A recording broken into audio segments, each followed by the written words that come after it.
إن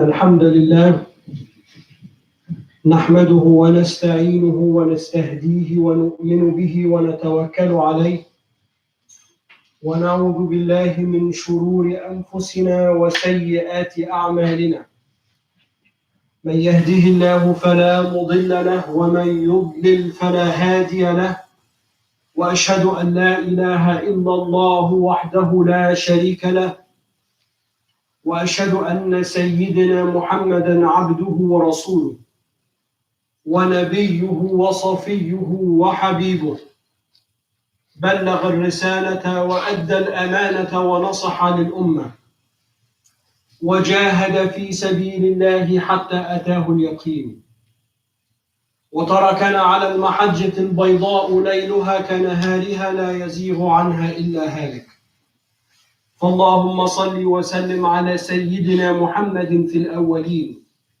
وصل وسلم على سيدنا محمد في الآخرين وصل وسلم على سيدنا محمد في الملأ الأعلى إلى يوم الدين وصل وسلم على سيدنا محمد في كل وقت وحين وعلى آله الأطهار وعلى أصحابه الأخيار وعلى أتباعه الأبرار إلى يوم الدين يا أيها الذين آمنوا اتقوا الله حق تقاته ولا تموتن إلا وأنتم مسلمون يا أيها الناس اتقوا ربكم الذي خلقكم من نفس واحدة وخلق منها زوجها وبث منهما رجالا كثيرا ونساء واتقوا الله الذين تساءلون به والأرحام إن الله كان عليكم رقيبا يا أيها الذين آمنوا اتقوا الله وقولوا قولا سديدا يصلح لكم أعمالكم ويغفر لكم ذنوبكم ومن يطع الله ورسوله فقد فاز فوزا عظيما وبعد فإن أصدق الحديث كتاب الله وإن خير الهدي هدي سيدنا ومولانا رسول الله وإن شر الأمور لمحدثاتها وكل محدثة بدعة وكل بدعة ضلالة وكل ضلالة في النار. When we were learning how to pray and we were studying the fiqh of prayer, and the book came to the description of the tahiyyat, what you say before you exit the prayer. And we all, this is basic stuff, but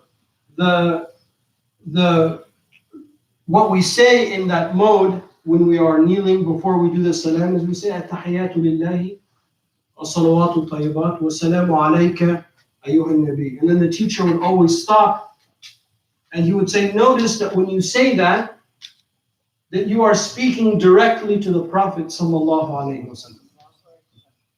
Because this is the kaf al-mukhatab, this is the letter kaf, assalamu alayka, indicating that you are directly speaking to somebody who is alive. Like when you say assalamu alaykum, plural, this is the kaf of the mukhatab. You are using this because you are greeting, so you walk in, you stand up to say the khutbah, assalamu alaykum. I'm here, you're here, assalamu alaykum. And in the tahiyyat, you say, Assalamu alayka ayyuhan nabi. The teacher would always pause to remind us that in that moment, you are directly speaking to the Prophet sallallahu alayhi wasallam. And then he would go on to say that the Prophet is alive, not dead. As a matter of fact, all of the Prophets are alive. And many of the hadith masters compiled the hadith that indicate and remind us, like for example, the hadith of the Isra and the Ma'raj. The Prophet ﷺ said, when I was in Jerusalem, I saw Moses praying in his grave by the red sand dune, and the Kathib al-Ahmar. And if you were with me, I would have shown him to you. And then the teacher would go on to remind us that that's what Allah Ta'ala says in the Quran. لا تقولوا لمن يقتل في سبيل الله أموات بل أحياء لكن لا تشعرون ولكن لا تشعرون. Don't say that those who have died in the way of Allah subhanahu wa ta'ala are dead. They are alive, but you do not perceive it. You do not feel it. After the Battle of Badr, after the victory of the Battle of Badr, After the Prophet ﷺ buried those of the companions that passed away, he turned to the grave where the Qurayshis were and he said, have you found what your Lord promised you to be true? Because I have found what Allah has promised me to be true. And the other companion said, Ya Rasulullah, what are you doing? You're speaking to the grave. And the Prophet ﷺ said, oh, they can hear me. They can hear me just like you can hear me, but they can't respond.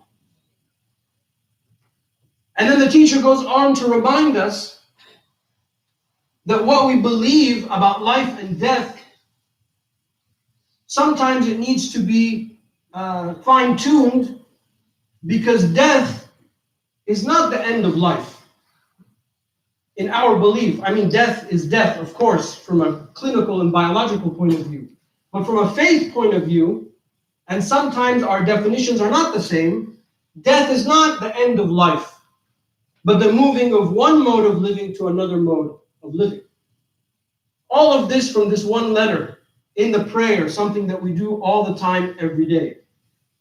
And then the teacher would go on further to say, and this is why we do not say that the Prophet ﷺ died, but rather we say, انتقل إلى الرفيق الأعلى. He has moved to the highest levels of heaven, out of respect and adab to the Prophet ﷺ. Now you might think, okay, what's the big deal? Okay, we understand, we know that, we know that. Why is your teacher making a big deal about these small things?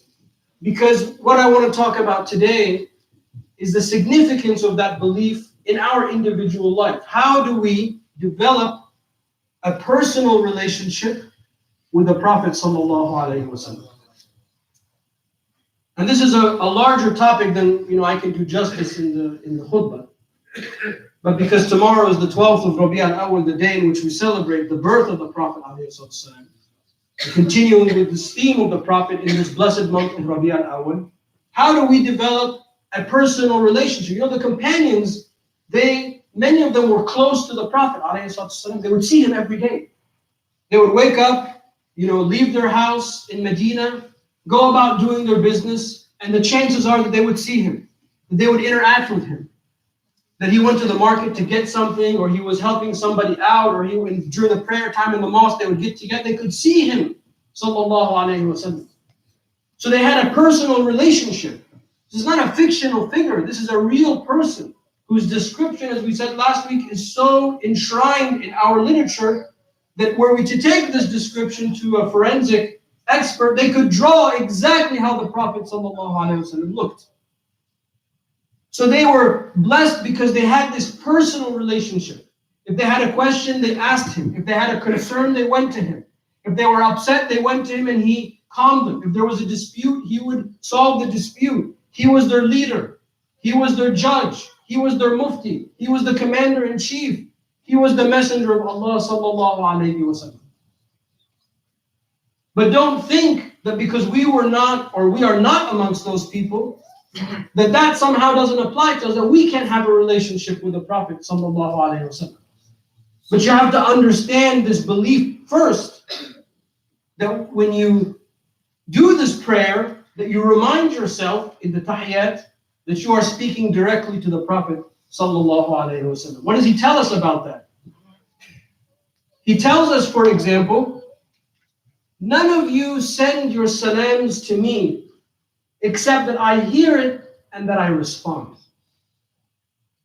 So the companion said, is this for like us only? Because, we see you. How about after you pass and we pass? And then the Prophet ﷺ said, Allah has forbidden the earth from decomposing the bodies of the prophets. Meaning that this is for all time. That you say one time, Allahumma salli ala Sayyidina Muhammad, and imagine and reflect on the fact that he has by name responded to you, wa alayka salam. As if the companions, when they would see him throughout their day-to-day life, they would say, Assalamu alaikum ya Rasulullah. He would respond, he would say, wa alaykum salam. That you are in dialogue with the Prophet alayhi salatu wasalam. One of the companions, he encountered the Prophet, peace be upon him, and he said, you're like glowing. Literally, so the hadith says you're like glowing. More than your usual self. You're smiling, you're all happy. Why are you so happy? He's like, how can I not be happy when Gabriel has informed me that whoever sends their salams on me, look at this hadith, these four things happen. Whenever anyone sends their salam on me, this hadith is narrated in the Musnad of Imam Ahmad, Ibn Hanbal radiallahu anhu. When anyone sends their salams upon me, Allah Ta'ala sends 10 salams on them. So you say, Allah, I ask you to send your prayers and your salutations on Muhammad. And then Allah does that for you by name tenfold. They are raised 10 stations, they are given 10 rewards, and they are forgiven 10 sins. Sallallahu alayhi wa sallam. That's all by saying it once. If you just say it one time. So the Prophet says, this is like easy religion, right? This is easy stuff. Does it cost you to say that? You have to be some special person? As a matter of fact, when you read in fiqh, one of the preconditions for almost everything in fiqh is Islam. What's the precondition for praying? You got to be a Muslim first, and meaning you have to believe in this for everything else to make sense, except the prayer on the Prophet sallallahu alaihi wasallam. The ulama, they say that the Prophet is so great, is so awesome, is so massive that anybody who says prayers on the Prophet, it is accepted and they are rewarded for it, sallallahu alaihi wasallam. There is no precondition, meaning Allah is removing these barriers between you and the Prophet. Think about how many of us, unfortunately, people have placed barriers between us and our religion, between us and God, between us and the Prophet sallallahu alaihi wasallam. Allah Ta'ala warns these people in the Quran that they block our path to God. وَيُصُدُّونَ عَنْ سَبِيلِ اللَّهِ. They block our efforts, they block our path, our way, our walking, our running, our pleading. They block it for us, and they repel us away from religion. They repel us away from the Quran, and they repel us away from the Sunnah. But look what the Prophet ﷺ himself said. By saying salat and salam on the Prophet once, all of these things are happening to you. Which also reminds us that the prayer on the Prophet ﷺ, which is only one tool. I mean, we could talk about other tools like following the Sunnah and all of that kind of stuff, but today I'm focusing on that because I want to encourage us of the importance and remind us of the importance of saying Allahumma salli ala Sayyidina Muhammad alayhi salatu. One of the famous Sahaba, Ubay ibn Ka'b radiallahu anhu, he's trying to figure out his daily schedule. Life is busy, you gotta work, you gotta earn, you have a family, you have bills to pay. They had the same thing. Maybe not in the way we do it, but they had the same type of concern. He's trying to organize his day.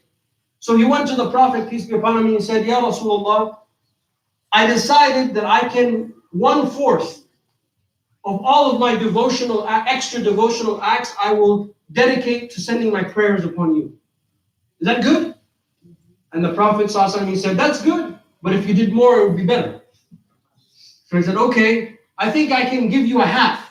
Half of my extra time, half of my extra devotional stuff, I'm going to dedicate to giving my prayers on you. Is that good? He's like, that's very good. And if you do more, it would be better. So he's like, okay, I'll give you 2/3. 2/3 of all of my extra stuff. I can, read a little bit less Quran. I can fast a little bit less, and I'll pray less. All other than the fard prayers, I'll give you 2/3. Is that good? He said, that's good, but if you do more, it's better.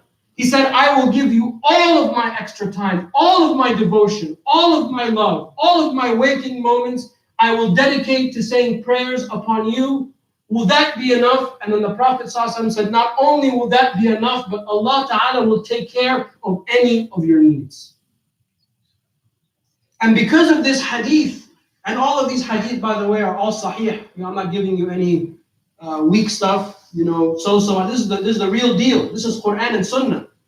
Maybe you haven't heard it this way, but believe me, this is Quran and Sunnah. And because of this hadith, we have an entire literature that talks about all of these stories of people who were in trouble. And their way out of trouble was to say, Allahumma salli ala Sayyidina Muhammad. It was as simple as that. That they wouldn't sleep unless they did it 1,000 times. that no matter how much they sinned, they knew that they were sinners, they knew that they were deficient, but their love of the Prophet ﷺ was second to none. And that is why, ultimately, that love that we have for the Prophet, peace be upon him, will lead to our salvation. Because the Prophet ﷺ, he said, whoever says the salat on me, it is incumbent that they will have my intercession on the Day of Judgment. In Sahih Muslim, the Prophet ﷺ, he said, when you hear the mu'adhin repeat what he says, and then send prayers on me, and then ask Allah Ta'ala to give me the shafa'ah, and it will be given to you, meaning that He will intercede on our behalf. Who are we going to need on that day? On that day, when even the pregnant woman, Allah Ta'ala tells us in the Quran, will miscarriage. When even a child will go to their parents, and the parent will say, I don't have time for you. I mean, those of us that have children, there's nothing that we would do. There is nothing that we wouldn't do for our children. You would take a bullet for your child. You would stand in front of a bus for your child. You would throw yourself on the train tracks for your child without even thinking. Now imagine that relationship on that day, Allah Ta'ala says it's going to be so intense that all you can think about is yourself. It's a great day. But then who comes to the rescue? Sayyidina Muhammad sallallahu alayhi wa sallam. And who is that rescue going to be for? Us who love him and who hold to him and remind ourselves always, Allahumma salli ala Sayyidina Muhammad. No matter how short we are, no matter how deficient we are, no matter how much we sin, no matter how much we forget, no matter how much evil we think is in us, that act alone will save us Yawm al-Qiyamah. The Prophet ﷺ, he said, those of you that are closest to me, Yawm al-Qiyamah, are those of you that send prayers on me often. I mean, look at all these incentives. This is a good deal. This is a good deal. Those of you that are closest to me, Yawm al-Qiyamah, are those of you that send prayers upon me often, sallallahu alayhi wa sallam.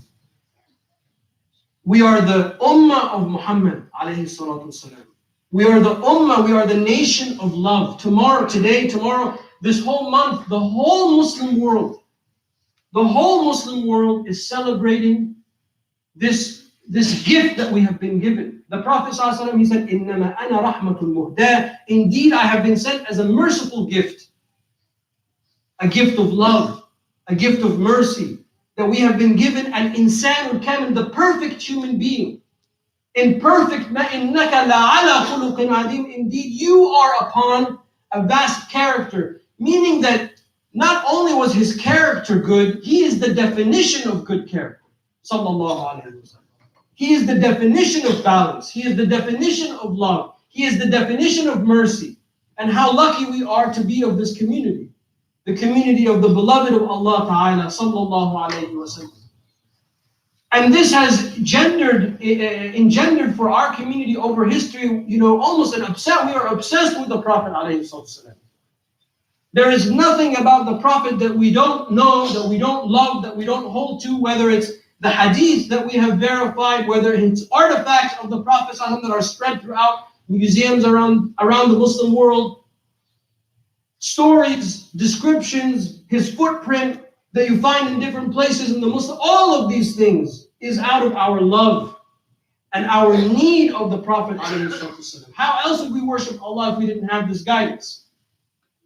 How would we know what to do, when to do it? How are you going to get unstuck when you're stuck? How are you going to get out of that funk? How are you going to do that? Well, we have something called the Sunnah. We know how to do that. We know what he said about these things. So when we understand this rationally, how could you not but sort of, kind of emotionally just give all of yourself to the Prophet ﷺ? Like Ubay ibn Ka'b radiallahu anhu. You don't have to do all of your days. I mean, that's an extreme, not an extreme, that's the wrong word. That is a large show of devotion. But certainly we can give 5% of our empty moments in the day to say Allahumma salli ala Sayyidina Muhammad. We can give 5 minutes in the morning and 5 minutes in the afternoon Certainly we can do that. And if you do that, it will transform you. Not only will it transform you, it will guide you. It will guide you because when you remember something often, you become obsessed with that thing. You become focused on that thing. You know, in self-help, that's one of the things that they teach you is that when you focus on something, then all of your energy subconsciously is going to go towards that. You know, when you want to buy a new, famous example, you want to buy a new car. You know, I want to buy a van, let's say, and then for the next month, all I see is that van that I want to buy. It's not like that van all of a sudden appeared out of nowhere, but because you're focused on it, your subconscious is now seeking it out. There's a secular example. And you know, it happens. You know what I'm talking. I'm not talking about the creepy ads on social media that you were talking about something at dinner and then you see that ad. I'm not talking about that. That's a little bit different. That's not your subconscious. Somebody's trying to sell you something. But I'm talking about when you focus on something yourself, you start to see it. Now imagine if you focus on something like the Prophet ﷺ, with all of the things that we've been talking about, and you increase that focus. You know, that's going to be your touchstone. That's where you're going to go back to when you're lost. That's going to be your port in the storm. That's going to be your anchor in this crazy world. It's going to be that even-keeled person that was a manifestation of divine mercy, love, and beauty. Even his enemies loved him. Even his enemies admitted that he was fair and honest and just. The people that described him told us how beautiful he looked, how radiant was his smell, how clean were his clothes, how polite was his discourse, how safe people were in his presence. All of the things that, honestly, we wish we could have.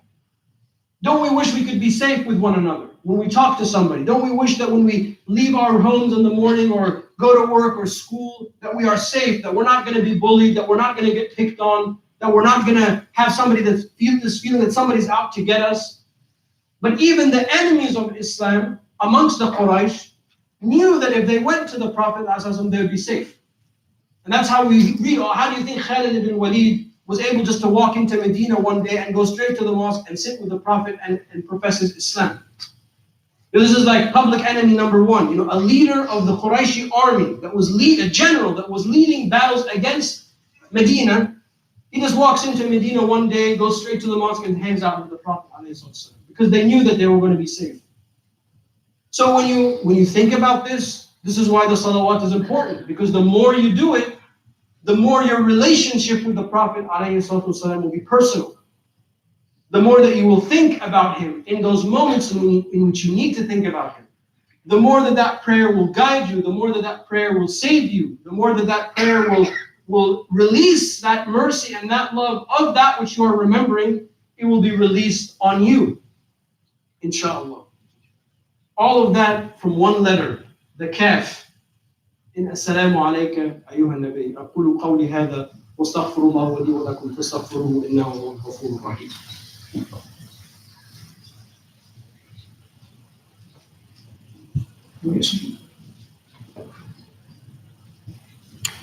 أعوذ بالله من الشيطان الرجيم. بسم الله الرحمن الرحيم. إن الله وملائكته يصلون على النبي يا أيها الذين آمنوا صلوا عليه وسلموا تسليما. اللهم صل وسلم وبارك على سيدنا وحبيبنا وقدوتنا وقرة أعيننا سيدنا محمد وعلى آله وصحبه وسلم. Some of the announcements in no particular order. Brother Muhammad Karama's father is in the hospital in Kenya, so we ask Allah subhanahu wa ta'ala, all of those that are sick, and also Brother Sheikh Hamid is also in the hospital as well.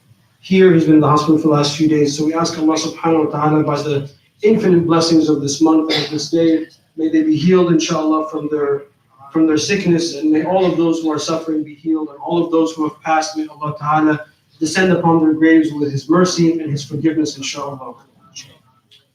Another announcement, which is more general, but we'll start to make it frequently, is about some environmental concerns in the mosque. So we want to do a better job of conserving water. Making wudu is not going to the water park. Okay, it's not splish splash. It's not supposed to be like that. So one day I have an actual cup, a model of the exact cup that the Prophet used for wudu and ghusl. I'll bring it in one day, and that'll be the challenge. We'll challenge ourselves that we have to be able to make wudu with that amount of water. So when you go into the bathroom to do your thing and to make wudu, conserve water. There was a man, he was making wudu by a river. And then the Prophet said, why are you wasting water? And he said, can you waste water if there's a river? He said, sure. Just because there's water there doesn't mean that you can use it all. You have to conserve your wudu, conserve the water. Also think about carpooling. I know that's not the Potomac way, but that's the ICCP way. So think about carpooling to the mosque. Be more mindful of the recycling bins. We'll try to make the recycling bins bigger. The blue bin is not for trash, it's for recycling. Blue is recycling. And we'll make this, one time I'll hold everyone hostage in the khutbah and we'll just have a presentation on all those environmental concerns. But that's what I have for now on that. A reminder that our own Mawlid celebration will be on the 17th, Sunday the 17th, inshallah, at the mosque, 5:30 Riyadh, 5:15. 5:15 on Sunday, November 17th, will be our Mawlid celebration in the mosque. Everyone is invited, inshallah. We usually have a good time. So please make that part of your schedule for the weekend. This is a way of us showing our happiness for the Prophet, alayhi salatu wasalam. There is going to be a discussion about the MCPS, Montgomery County Public School situation, and the Eid calendar on the 12th of November at 10 o'clock in the Board of Education office. So for those that can attend, that's going to be good because we're having a problem with them recognizing the Eid and testing dates and all of that. And I leave that to more experienced people to discuss. And then finally, we have SAT classes are taking place in November and December, hosted by MCMF, Montgomery County Muslim Foundation. You need to contact them for more information. I have the number, so if you're interested, see me after the prayer. And also, lastly, MCMF, Montgomery County Muslim Foundation, is holding a fundraiser on November 3rd at 6:30 at the Argyle Country Club. November 23rd, Saturday, November 23rd, at the Argyle Country Club, inshallah. Those are the specific announcements. With that, we ask Allah subhanahu wa ta'ala to, in this month, help us increase our personal relationship with the Prophet alayhi salatu wasalam. When I was studying, I remember I was always overloaded with all of the information. I mean, when you study with people that know what they're doing, it's very, I said to myself, I'll never be like these people. This is too much to learn. There's too many books to read. There's too many sciences. And then one day I stumbled on this book, which actually I had in my library, but I never read. I stumbled on this book about 40 hadith of the greatness of the Prophet ﷺ. And that book really changed my life because I realized that fundamentally changed my relationship with my faith. It made everything easier. It made everything personal. It made the Prophet ﷺ something living for me, something that I can live with, a person that I can live with, that I can converse with, that I have a relationship with. And from that day forward, everything changed for me. And I realized that the people that guide the community to love of the Prophet ﷺ are the people that we need more of. Those are the people that you need in your life. These are the people that do not block you from your religion, but take you to your religion. So I hope that inshallah we can be amongst those people. I hope that the Prophet ﷺ becomes a living example for us, somebody that we can converse with, somebody that we can love, somebody that we can dedicate our devotional acts to as a way of improving ourselves and lifting ourselves. So I hope in this month we have that transformation, inshallah. Ask Allah subhanahu wa ta'ala to bless our community, to have mercy on those who have passed before us, to protect our children, to protect our businesses, and to protect our mosque and the greater community. We ask Allah Ta'ala to alleviate the suffering of our brothers and sisters wherever they are suffering, the Syrian people, the Uyghurs in China, the Kashmiris, all of the people, the Rohingya, all of them that are suffering. We ask Allah Ta'ala, by the greatness of the Prophet ﷺ, may their suffering be alleviated in this month, inshallah. May they be lifted out of their misery, out of their poverty, out of their injustice, inshallah. اللهم اهدنا فيمن هديت وعافنا فيمن عافيت اللهم تولنا فيمن توليت وبارك لنا فيما أعطيت اللهم قنا واصرف عنا شر ما قضيت اللهم انقلنا من دائرة سخطك إلى دائرة رضاك وافتح علينا فتوح العارفين بك واحشرنا تحت لواء نبيك صلى الله عليه وسلم يوم القيامة. اللهم اسقنا من يده الشريفة شربة ماء لا نظمأ بعدها أبدا، ثم أدخلنا الجنة بغير حساب ولا سابقة عقاب ولا عتاب. اللهم متعنا بالنظر إلى وجهك الكريم في جنات الخلد يا رحيم. اللهم ارحم حينا وميتنا وحاضرنا وغائبنا، وارفع أيدي الأمم عنا وأقمنا بالحق وأقم الحق بنا. آمين آمين آمين. وآخر دعوانا أن الحمد لله رب العالمين، وصلى اللهم على سيدنا ومولانا محمد وعلى آله وصحبه وسلم. وأقم الصلاة. كانت على المؤمنين كتابا موقوتا. الله أكبر الله أكبر، أشهد أن لا إله إلا الله، أشهد أن محمدا رسول الله. حي على الصلاة، حي على الفلاح، قد قامت الصلاة، قد قامت الصلاة. الله أكبر الله أكبر، لا إله إلا الله.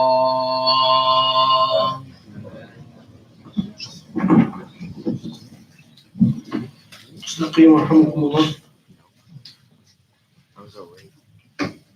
Straighten the lines, inshallah. Remember, overflow downstairs for the jets. Sallu salatan muwadda. Praise if this is your last prayer.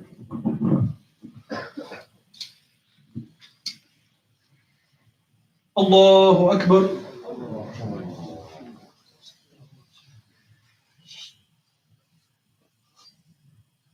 بسم الله الرحمن الرحيم. الحمد لله رب العالمين، الرحمن الرحيم، مالك يوم الدين، إياك نعبد وإياك نستعين، اهدنا الصراط المستقيم،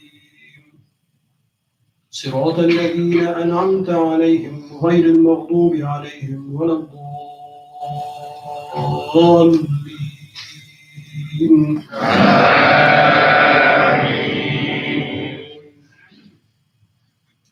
بسم الله الرحمن الرحيم. والعصر إن الإنسان لفي خسر إلا الذين آمنوا وعملوا الصالحات وتواصوا بالحق وتواصوا بالصبر. الله أكبر.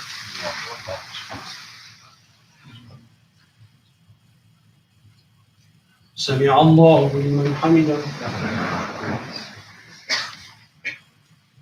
الله أكبر.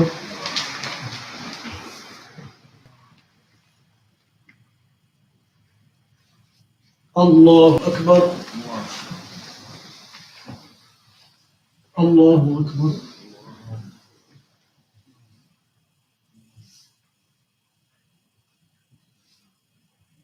الله أكبر.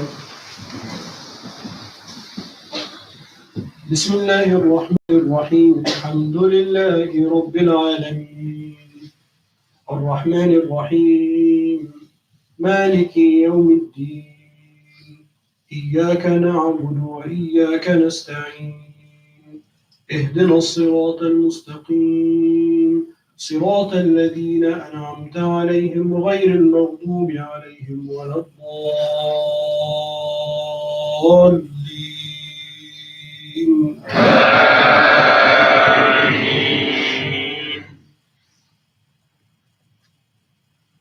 بسم الله الرحمن الرحيم. قل هو الله أحد، الله الصمد، لم يلد ولم يولد ولم يكن له كفوا أحد. الله أكبر. الله.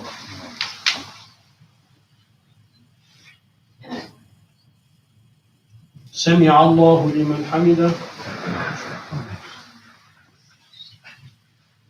الله أكبر.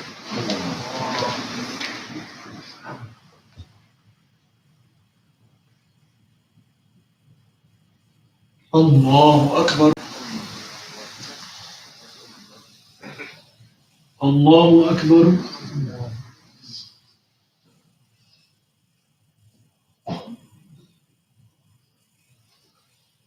الله أكبر.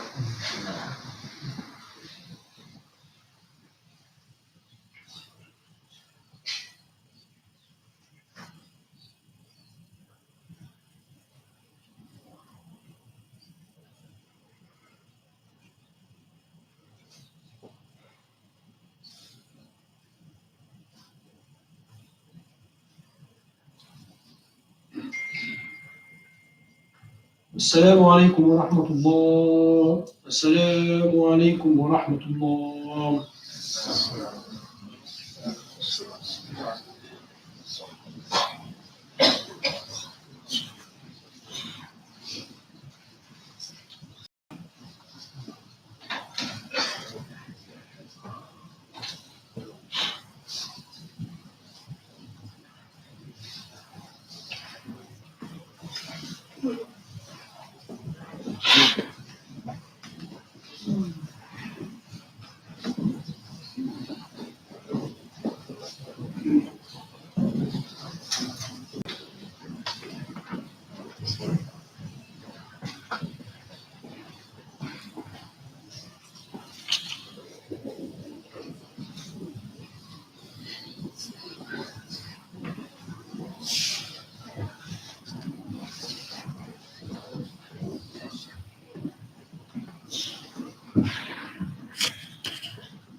Thank you. I think the more stuff I should make. Yeah, it's easy. Yeah, thank you. Yeah. See you, man. You skipped today. No, happy day. Yeah, I see him on Sundays. Yeah. I see these guys on Sundays. Layla with you. She's third grade. He's fifth grade. 16. Oh, you're in Potomac. That's why. This next one. She's like, stay with Layla. It's like, very sure. She lives in there. So you have a phone. She's running. That's great.